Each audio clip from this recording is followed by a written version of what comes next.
Welcome to the Memories of a Moonbird podcast, exploring life one story at a time.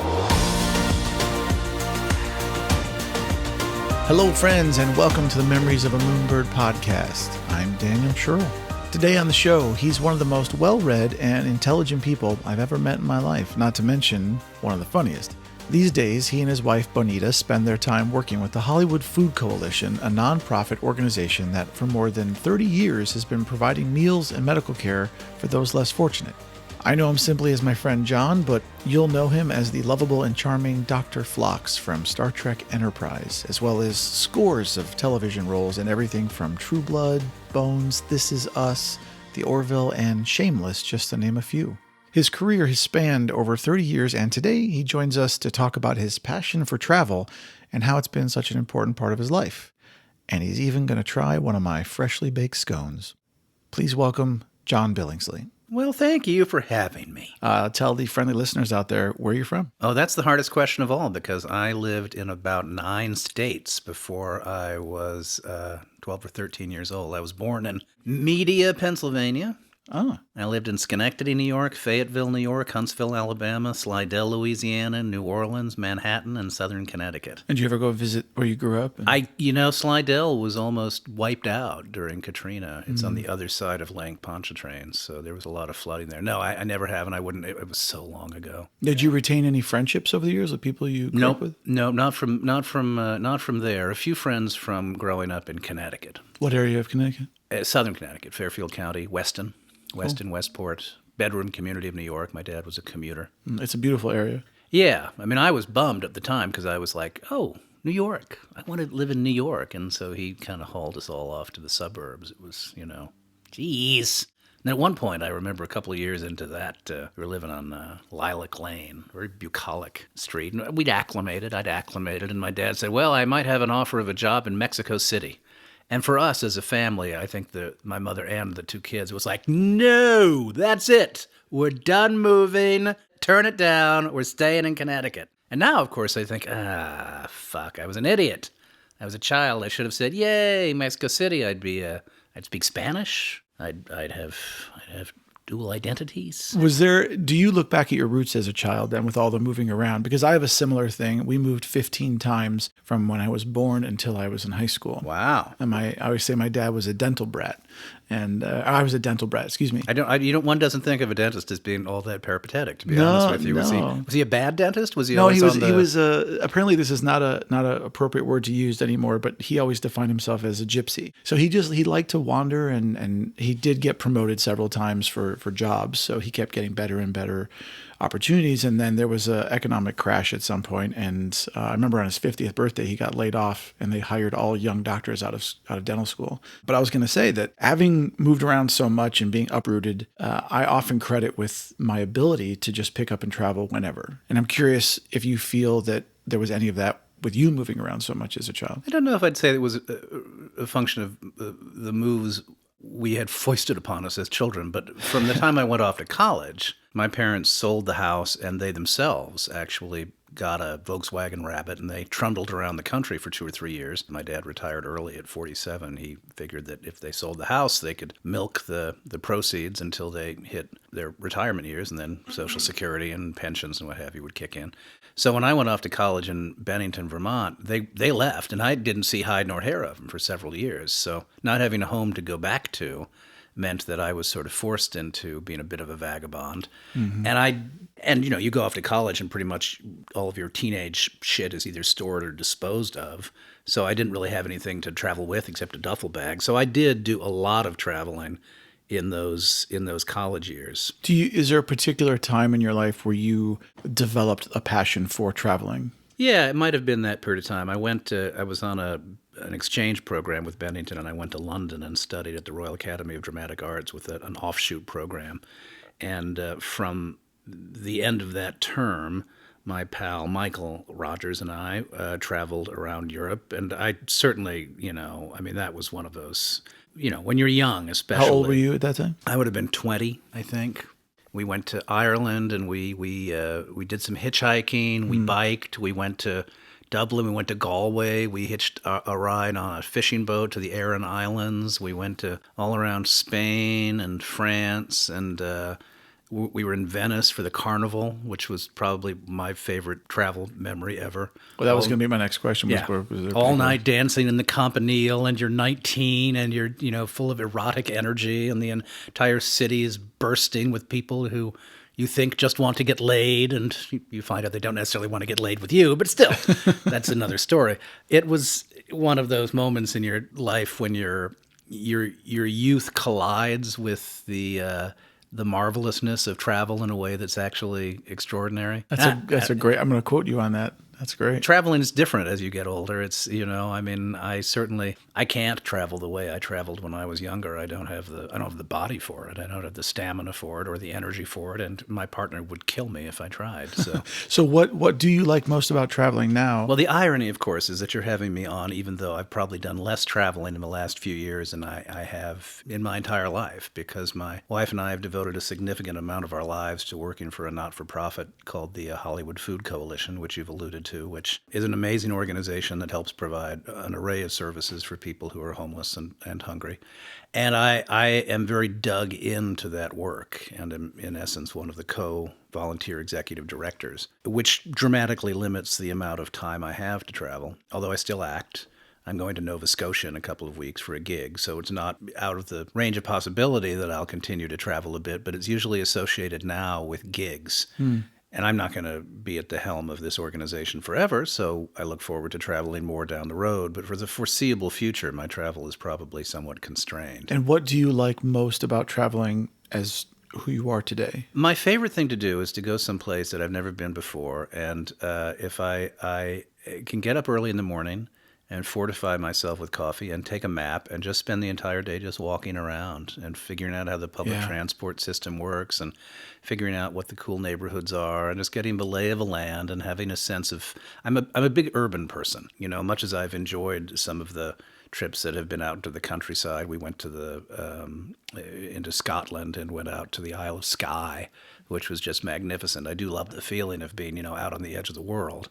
But I'm a city person. I've spent my entire life. I'm an actor. I spent my entire life in cities, and I do probably lean towards exploring new cities. Is there a particular place on Earth that you feel is the piece de resistance? No. I mean, that's the wonderful thing about travel. The wonderful thing about people. The wonderful thing about life is everybody's their own unique, fascinating animal. I think that gag of wherever you hang your hat as your home is the best way to live, and I've never lived any place that hasn't fascinated me. I'm always interested in the community I'm in. What's your favorite thing about Los Angeles, do you think? The incredible diversity and variety of experience that's available to you, from the Leave It to Beaver quality of southern Pasadena that is still sort of, to me, kind of redolent of 1955, to wonderful ethnic sprawl of innumerable neighborhoods in Los Angeles. I love the fact that you can go to the beach, you can go to the mountains, that every little neighborhood has its own feel, its own vibe,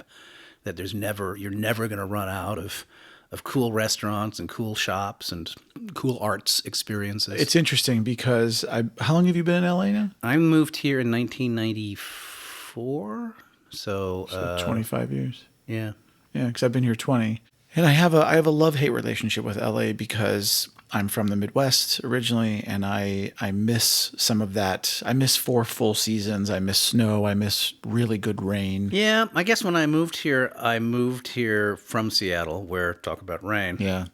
And landing here and realizing that it was, I think it was November-ish, and I was hanging out on my patio, the patio where I was subleasing, with the banana trees and my jockey shorts and a T-shirt and not getting rained on, not shivering, and not thinking, here comes winter. Oh, my God.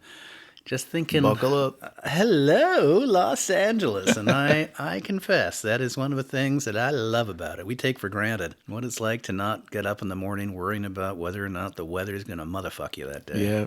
Well, speaking of Los Angeles, let's dip really quickly into your career. I was wanted to know, how much has travel been a part of your career as an actor? If you're an actor and you have any success at all, travel is by definition baked into your career. I mean, you're always, you go from job to job to job. Back in the day when I was a theater actor, it would be theater job to theater job to theater job. So I toured Germany, I toured Scandinavia, I played different cities. It's very, very hard. In fact, I started a theater company in Seattle because I was trying to find a way to root myself in my community. What was the theater company called? It's called Book It, which adapts fiction for the stage. It's still around 30 or so years later. I started it and then left after about 5 years. And I was also an acting teacher. Would you ever go back and? No. I mean, I visit Seattle a lot because I have a lot of friends up there, but I would never. I'm pretty much now full-time film and television actor / apparently not-for-profit guy. How old were you when you booked the Dr. Phlox Star Trek gig? 40 maybe? 39, 40? And is there a cool story? Was that just an agent audition, or was there any kind of fun story about it? Yeah, it's just just auditions. I mean, I moved here when I was 34, 35 after having spent 15 or so years in and around Seattle doing regional theater. And my first marriage ended. I was kind of getting burned out as a teacher. I'd been teaching acting for 10 years. I was ready to hand over the reins of the theater company to some other folks who I thought would do a great job. I just was burned out. And I was worried about making a living. So I moved here, and it took me about 2 or 3 years to kind of make some inroads. I got a series called The Others, which was short-lived. I think I was 38 or maybe 39, and then another year goes by. And it was just an audition. You don't usually have a ton of information, even if you're auditioning for a series regular. Sometimes you get the script. Sometimes you don't. Mm-hmm. This was an instance I didn't get the script. I had one scene, and it said you were playing an alien doctor. Come in with a slight alien accent. It's like, what the fuck is that? So Bonnie. Do you remember your audition? Yes. Who'd you audition for? Brannon Braga, Rick Berman, who were the cooks and bottle washers, and then the casting director was a gentleman named Ron Surma, I think was his last name. He retired shortly after casting that show, so I would have been one of his last cast actors. But the office was Junie Lowry Johnson's office, right. And she's been a great, I hate to say supporter, but she brought me in very early on in my career. That office brought me in very early on in my career here for NYPD Blue. So they've always been very gracious at bringing me in down the years. That's awesome. Where was the most fun or interesting place, I should say location, that you guys shot at, in your opinion? I never got to lead the soundstage because I was the only one in a cast of 7 that didn't, have fist fights or pitch woo to alien babes. I was the only character guy, so my role was to be Sage. Well, that really ruins my question. Yeah, so I never went on location. And we didn't go on location much. True. We were on UPN. UPN itself was a failing network. We didn't have a huge budget. As it became apparent that we were going to go down with the ship of UPN, or UPN was going to go down with the ship of us, the budget was dialed down considerably from year to year to year. So we had a lot of what they call bottle shows, a bottle show being a term that in the industry defines, we don't have a lot of money, so we're making the show on the soundstage this week. We're not leaving it, so no location stuff. So we as a show didn't do a ton of location stuff. If Dr. Phlox were here right now, he would probably be playing with your guinea pig. Probably. Which is sitting right next to me. It's double stuff. Yeah. Who we'll try to interview some other time. But if Dr. Phlox were here right now, what planet would he say was his favorite place?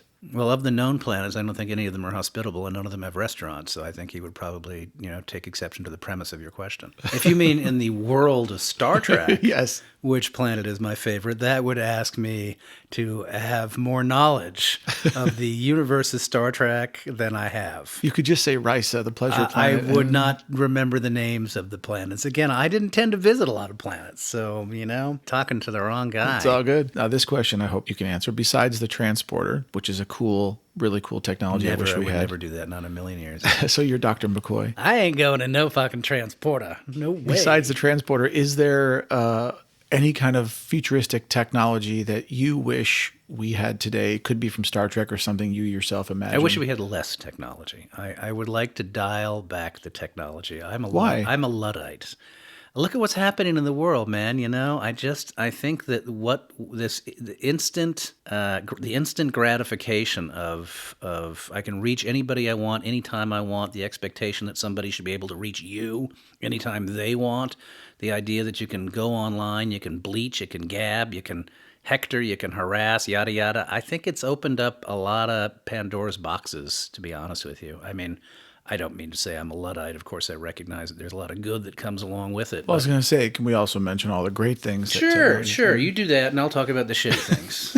I mean, my God, have mercy. Look at the lunatic that we've elected to office. In part, it's because, that kind of unleashed id has become part of our experience due to technology, due to this kind of, this somehow we have become a country and a world where it's okay to just blurt, whatever is ghastly, whatever is vile, out. And I think we're paying a big price for it. And we're going to revisit that actually near the end of the questions when we talk about environmentally conscious traveling and things like that. But I'm going to circle back real quick to talking about some of your favorite places. So where are some of your favorite places you've traveled in your life, and why are they favorites? Amsterdam is one of my very favorite places. And for the French fries? Very favorite cities.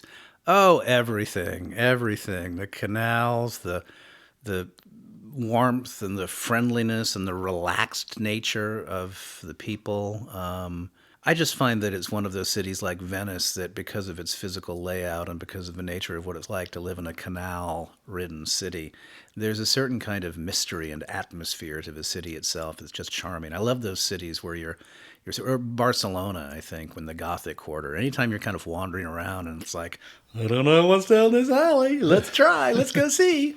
I just love that about a city. I felt that way in the French Alps, actually. We were in Annecy, which is an old town, and there's a whole section of it that's from days of yore, and you can walk around and feel like you're in a 1500s novel. Yeah. It's quite magical, actually. And then on the opposite side of that, I think I've been to New Zealand a few times, and that was a great privilege, because if it hadn't been for Star Trek, I wouldn't have been invited to Star Trek conventions, which are all over the world, and I certainly doubt I would have ever gotten to New Zealand.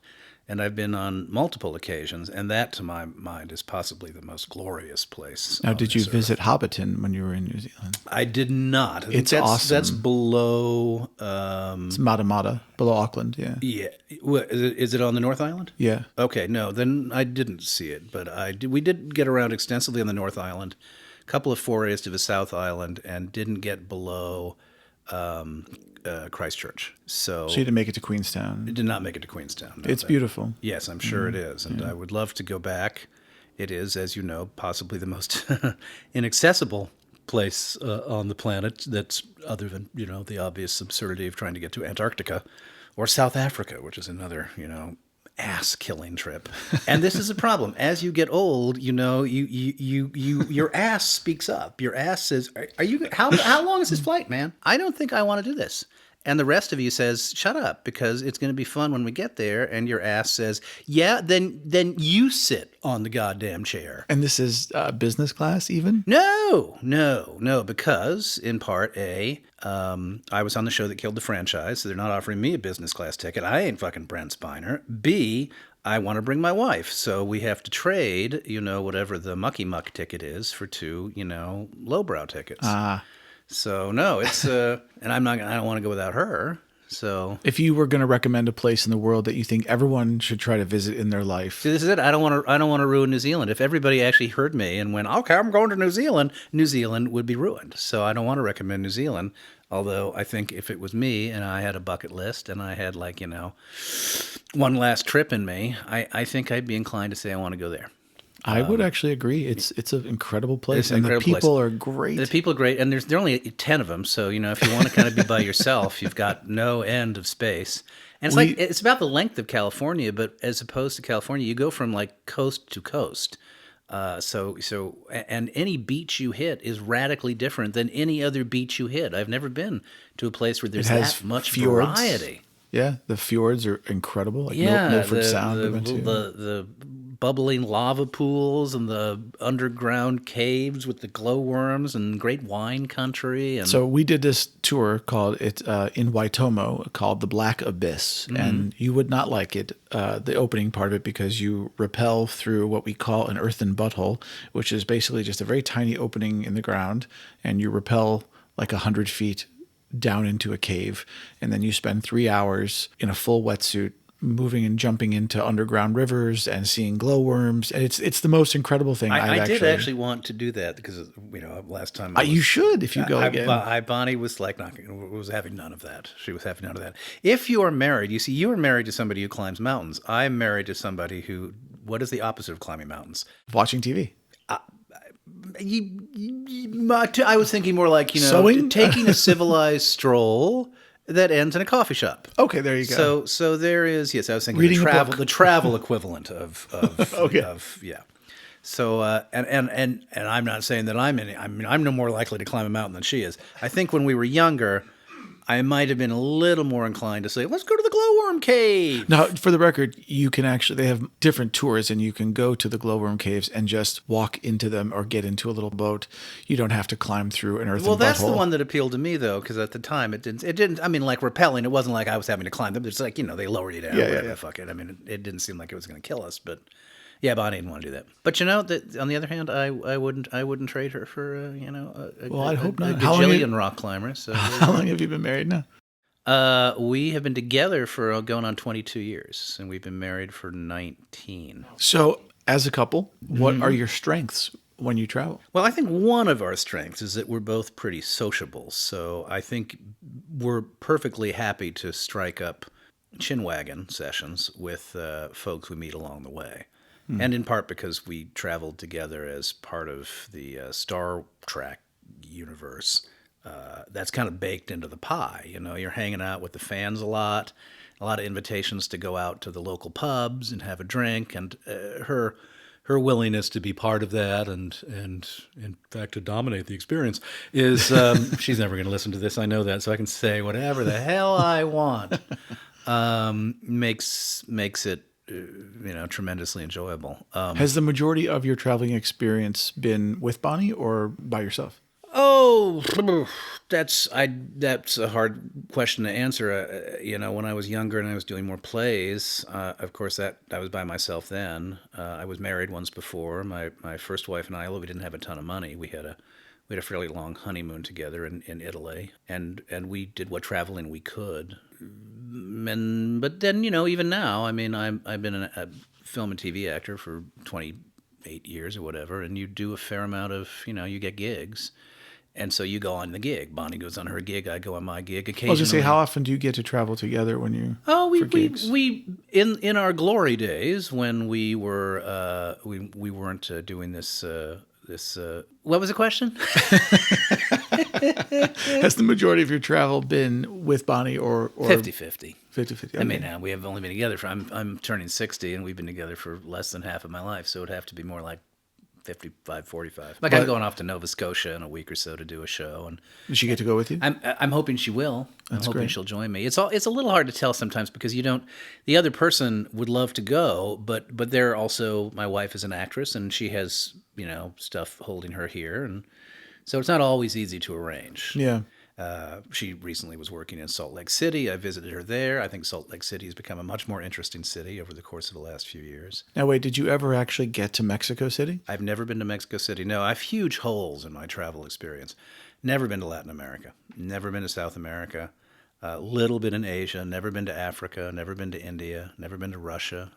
I mean, I'm really not the ideal candidate to be interviewing, about travel. No, you are, because you have actually. You don't have to. People often make this mistake that they think that to be a traveler, quote unquote, means you have a passport filled with stamps from all over the world. But that's not true. You could be someone who's never left the United States, but you've been all over the country and experienced travel, and that's what it's about. It's about leaving home and going somewhere else and seeing. I mean, there are plenty of different cultures in our own country. Well, And now that I know and, you set a low bar, I can appreciate that. Yes, yes. All right. Wait, so I what's can clamber over that bar. Yes. what's the one place above all others you haven't been that you really want to go? I'd love to go to St. Petersburg. There's, certain parts of the world that there's a rich legacy of literature. And so for me, going to certain cities, going to London, going to Paris, I mean, you're also seeing it in a way that allows you to kind of reflect back on some of the things you've read, or allows you to go home and reread some things with For fans of like Les Miserables to go to go to France and see. Exactly. And I'm so much happened in St. Petersburg down the years, and there's so much wonderful literature and so much wonderful nonfiction about Russia, particularly St. Petersburg, which is where the as much as Moscow is considered to be the it place, the Russian Revolution really started in St. Petersburg. Is this the Bolsheviks and all that? Yeah. Yeah, I mean, that's where the Winter Palace was, and that's where the uprisings were, and I would love to go there. Well, culturally, I'd love to go to Russia because they have some of the greatest composers of classical music that have ever lived. Absolutely. These days, unfortunately, and it is one of the things that always has to kind of Politically. Yeah, be taken into consideration. I mean, it's hard to really know how to respond to this as an issue. How do you square your curiosity with the part of you that feels like you have to have some cognizance, not for your personal safety so much as just for your sense of what it might mean morally to travel to certain places. Like, I wouldn't go to Venezuela right now, I don't know. Do you do anything that annoys Bonnie when you travel? Oh, good God, I can't get up in the morning without annoying Bonnie. From the time it takes me to get out of bed and to brush my teeth and to come back and get the newspaper out the doorstep, I've done 7 things that annoy Bonnie. No, we're pretty, I mean, actually, I make a lot of jokes, but no, we're pretty good travel companions. The things that she tends to sleep in a little bit in the morning. Our hours. I think this is one of the things that you find when you're married, is that you realize that your sleeping patterns are a little bit different. I tend to wake up a lot earlier than she does. And on the road, I will wake up, and I've learned it's like, I don't sit there and stew waiting for your partner to wake up so you can begin the day. Go take a long early morning walk, have some coffee. If we're someplace where we're communicating by phone, I'll say, just text me when you're up, and I'll try and keep close enough to we do the same thing, actually. Yeah. Even here, just at home, like if I wake up early, I'll just go for a walk around the neighborhood and have tea and start my day, and then she'll mosey on in when she's ready. And that took me a little bit of time, I think, to acclimate to, because usually you think you're with your partner and you've got a sense of the itinerary for the next day, and you're going to do this, you're going to go there, yada yada, and the day will start. And then if your partner sleeps in, it's like, well, the itinerary, come on, what about the itinerary? So I think the hours of the museum are only open so long. Yeah, exactly. And I think we're both pretty good at feeling like, being in a place is 90% of it. The individual attractions, as cool as they are and as wonderful as many of them have been that we've gotten a chance to see, that isn't really the animating purpose behind, for me, a trip.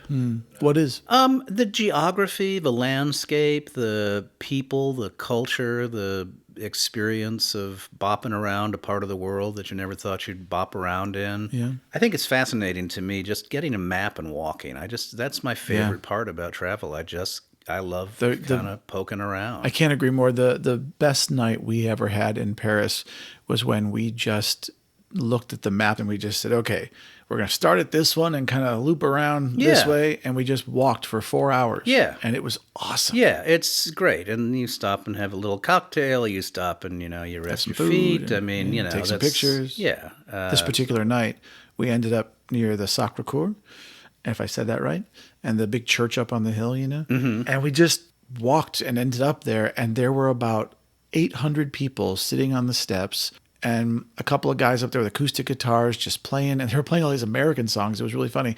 And everybody's singing, and there's dudes walking around with offering Cokes and beers and all this stuff. And there's a person doing fire dancing. And it wasn't even a particular like carnival or anything. It was just like a Friday night in Paris. Yeah. You travel to broaden your own sense of what it is to live in this world. And you broaden that by coming into contact with a lot of different people. And I think that's probably reason one to travel. If you had to if someone was new to traveling and said, well, hey, John, do you have any tips for me? Like things, just essential things about traveling I should know before I head off into the world. Just not confusing the itinerary you've created with the joyful experience of travel itself. I mean, I think it's very possible to kind of get a little too hamstrung by your sense of what the obligation of the trip is, and that's not the trip. Yeah, expect the unexpected. Yeah, I think it's wonderful to travel with somebody you love. I think it's, I agree. I mean, I don't think there's anything as marvelous as that. I'm a big fan of road trips too, particularly in the U.S. But everywhere I've ever been that I've had a chance to actually get in the car and bop around. I mean, that's just a marvelous thing. You and Bonnie are probably like me and Jillian, that you really enjoy being in a confined space for multiple hours with. I love road tripping with her. We have a blast. Yeah. I mean, I do think that's one of the things that I actually don't get to do this as much as I would like. I love the idea of just being able to kind of throw a dart into a U.S. map and say, okay, the point of that dart is the epicenter of what's going to be a 2-week road trip. Now let me find out how I can, from that epicenter, figure out what a really cool, interesting trip's going to be, because it leads you into some very interesting rabbit holes. You have a whole new business now, dart travel with John Billingsley. I mean, it's fascinating, because anywhere you go in the world, if you consider it like, okay, what if I fanned out from here for 2 weeks? Yeah. And you did the research, there'd be all sorts of like fascinating little towns and byways and interesting places that you would never otherwise go to. Do you have a favorite meal or a favorite place in the world that you love to eat? My favorite restaurant, unfortunately, is closed now. It was in Sydney, called Rockpool, and that's the meal that you kind of look back on and you go, oh, that and some Italian meals. With your vast knowledge of books, which is quite impressive, is there a particular book or novel or both that you think people who are passionate about travel or want to become more passionate about travel, something that they should read that would really expand their intellect? I don't know if this is exactly that, but I think everybody who likes to travel should be familiar with the works of Bill Bryson. Why? He's just one of the funniest men you'll ever meet. And he's got an insatiable curiosity, and he's traveled everywhere, and he's written extensively about the places he's gone, as opposed to, say, for instance, a Paul Theroux, who also is extraordinarily learned and fascinated in travel, but his books tend to be, I think, a bit on the dark side. He's the guy who's written extensively about train trips he's taken all around the world, and I enjoy reading him. But for my money, Bill Bryson, who wrote a wonderful book, for instance, called In a Sunburned Country, about life in Australia, which is just marvelous. He's written extensively about touring the British Isles, about touring Europe. He wrote the great book about walking the Appalachian Trail. Probably one of the great travel books ever written is called Black Lamb and Gray Falcon by Rebecca West, about her experiences traveling in Eastern Europe, particularly in Yugoslavia back in the 30s. I think that's kind of a truly seminal travel book. There's a wonderful, it's not a book really, it's a compilation of, what's her name? Book Lust, by a librarian up in Seattle. Her name is escaping me. And she wrote a book in which you can basically kind of look up books by categories. If you like crime fiction written by women, if you like period romances about Mary Queen of Scots, yada, yada, yada. But she also... Nancy Pearl wrote Book Lust, Book Lust 2, and she wrote Travel Lust. I think it's a book, Travel Lust. And it's a great resource guide for anybody who's interested in traveling, because it introduces you to books about every place you could conceivably think of to go that would be relevant to that place, both nonfiction or novels. So I think that's a book I recommend a lot for people who want to kind of, as I do, who want to think about, what do I read before I go to this place? Right. And I think it's so important to do that. And not a lot, really, I don't think a lot of people do, but it's so great because once you do, when you're there, you have so many awesome points of reference. Yeah, absolutely. And I think the place becomes so much more alive. Absolutely. The other thing I love is I love books that actually are guided walks. You start at point A. I mean, all the books do it. Fodor's does it. Frommer's does it. I mean, I think there's not a guy. And I hate to disappoint your Luddite self, but they actually have technology now where you can... Yeah, fuck that shit. I'm sorry. That's exactly it. I'm walking around with a fucking phone in my hand. No, I want the book. I want the book. I want the book. in my hand. That's how I roll, baby. Double Stuff wants the book too. Yeah, I want the book. Speaking of today's world and technology and all that stuff, how do you feel about environmentally conscious travel? There's been a lot of stuff recently about how we're, dealing with the world, some of the troubles of the fossil fuels. Yeah, that's the world we're living in, isn't it? There was something in the paper the other day, I think it was in response to Greta Thunberg, I'm not sure how you pronounce her name. She took a solar-powered yacht, I think, across the waters to come speak to the UN. And somebody wrote in kind of a snotty letter, the gist of which was saying, well, most of us don't have access to solar-powered yachts. And, the reality is everybody who's out there marching they're in some way, shape, manner, or form using up resources themselves while protesting about the using up of resources. To which, you can only respond, yeah, well, what other option do we have? I mean, right, exactly. You live in the world, and the problem becomes, yes, one is aware of the fact that to fly is to pollute, to drive is to pollute, to eat meat is to participate in the destruction of our planet. And you can make individual choices that are designed to kind of reduce your own particular footprint. But much as I might admire Ed Begley Jr., the reality is that very few of us are going to be able to reduce our footprint to the extent that would be theoretically desirable to save our planet. So I don't know what the answer is to environmentally sound travel practices. I'm not entirely sure that that's not oxymoronic. It's interesting because like manageable growth. I mean, the growth of the world and the explosion of the population has resulted in the problems we're having. And yet you can't not look at the growth of the population historically from a time when, after the Second World War, for instance, the average Chinese person did not live to be 30, to the era we live in now, where the average Chinese person makes it into their 70s. You can't say that's not a good thing. And yet, we are a victim of our own success. My theory is do the best you can in your small corner of the world. And if every single person on earth did that, the good would multiply, And so I do things like I carry a water bottle with me through security that's empty, regular water bottle, not a plastic one. I don't do plastic bottles anymore. And then I go through security and I fill my water bottle at a drinking fountain or from one of the places that I buy food from, whatever. And then I'm not using single-use plastics, which are going to be banned worldwide eventually everywhere anyway.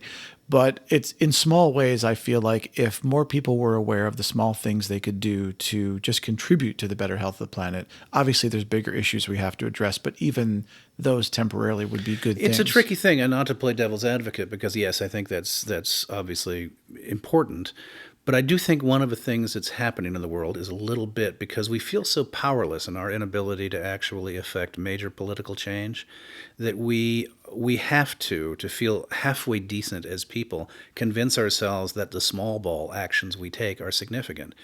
And to a certain extent, I think one of the, I have this feeling all the time that I'm doing things that are small because I don't know how to do things that are big. And I think that's actually something that has been, to a certain extent, intentionally foisted upon us by a political class that would prefer us to be bovine than to be activists. So we're taught, to a certain extent, to take our energies and to channel them in ways that are somewhat passive, that are not belligerent, that are not, truly going to result in the kind of radical changes that might save this world. And that's a very good point. I don't know what the answer to that is. I honestly don't. I don't either. To take your side of things for a minute, I also don't know in reality if the manufacturing process that makes my Yeti mug or whatever one I choose, if that's as harmful to the environment as single-use plastics. I have no idea. Yeah, I'm banking on the fact that you're right, it does feel better. Exactly. And that is, I mean, we rescue a lot of food. We repurpose food for the food shelter where I worked at. And that feels great. It feels great to save food that was going to get chucked out, and to bring it back and to give it to our clients. But, the reality is it doesn't scratch the surface of the surface of the surface of the surface of the surface in terms of the amount of food that's getting wasted. And there is probably no way to really scratch that surface because it's a function of a capitalist system that produces far more food than people can eat. It's a commodity, and people want to make money, and so they make food. Depressing Travel with John Billingsley. It is. Well, you know, I mean, we live in a scary motherfucking world, man. I mean, you know, we are, I mean, Greta Thunberg, there's a reason she took that fucking yacht across the Atlantic. There's a reason she stood up in front of the UN. There's a reason she said, fuck you, Charlie.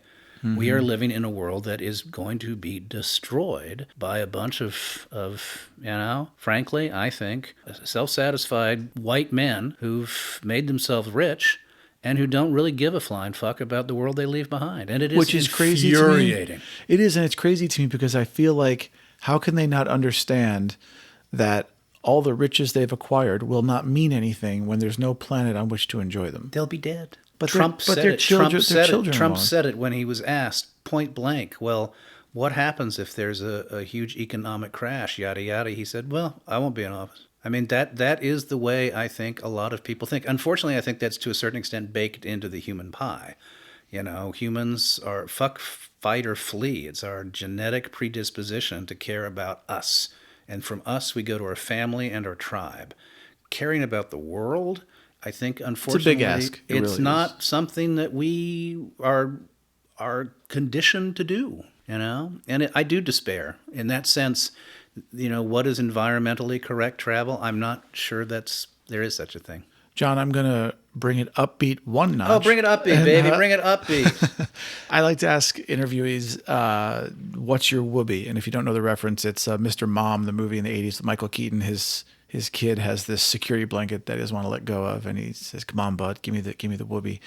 And so what it means is, what is the one item that you always take when you travel, or do you have something that you take that's a comfort that you don't like to travel without? I do not. There's no such thing. I will say that because I'm a reader, I will never go anywhere without books. Well, there you go. And if I travel, but they're different books. Still, but the idea of books is comforting. And one of my most precious memories, oddly enough, was when I was traveling in the trip I alluded to earlier with my pal Michael Rogers, and we separated for periods of time, go off on our own little adventures. I traveled with Tinker Tailor Soldier Spy, a Dune.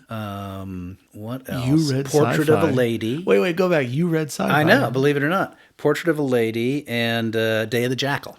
And I, to this day, and this would have been 81, I guess, however many years it's been, I remembered those 4 books so vividly because I reread each of them on that trip. So I read each one twice. And as much as I loved the trip, I have incredibly warm, deep memories of the books I read on that trip. They were randomly selected. Well, since Dune is coming out in 2020, where were you when you read Dune? I think that was Ireland. Now, see, that's a great juxtaposition, having this novel about Arrakis, the Dune desert planet, in one of the most lush, green, beautiful countries on the planet. Well, of the 4, I mean, the 2 I remember the most vividly are Portrait of a Lady and Tinker Tailor Soldier Spy. They were denser, and I consequently read them more carefully, you know, two times each. And I definitely remember reading Portrait of a Lady in Venice because, you know, I felt such a Jamesian connection to the... Have you read Portrait of a Lady by chance?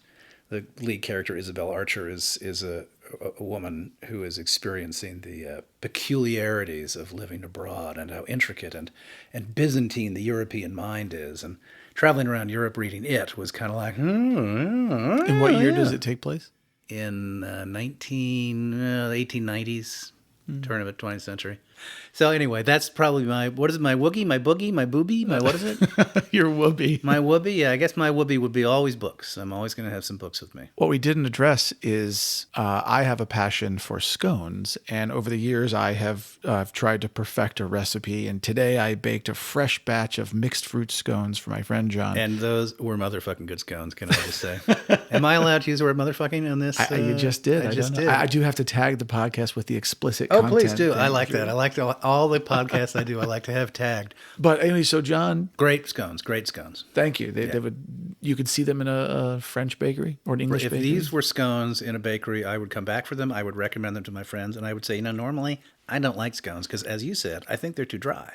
I had 2. Yes, I don't like them dry either, so I make them more moist. I had 2. I'm probably going to take a third home with me, actually. Excellent. And fans, the secret is buttermilk. John, thank you so much for being here. You're awesome. My pleasure. even though it's a different version of the show. Live long and prosper, my friend. Oh, excellent. All right, fabulous. Well, didn't they blow up Vulcan? Isn't Vulcan dead now? It is. Or is that an alternate timeline? It's an alternate timeline. We don't want to talk about that. Yeah, somewhere off of an alternate timeline, Dr. Phlox is still out there shagging chicks, and I had 3 wives, you know. Are we still recording? Yeah. This is like the end credits where the movie's over, but the actors are still horsing around. Yeah. Wow. Cool. Now, did you tell Bonnie, hey, look, Dr. Phlox had 3 wives. I should have 3 wives. She wasn't too happy because one of the wives who was introduced on the show is a mutual friend of ours who was considerably younger than both of us.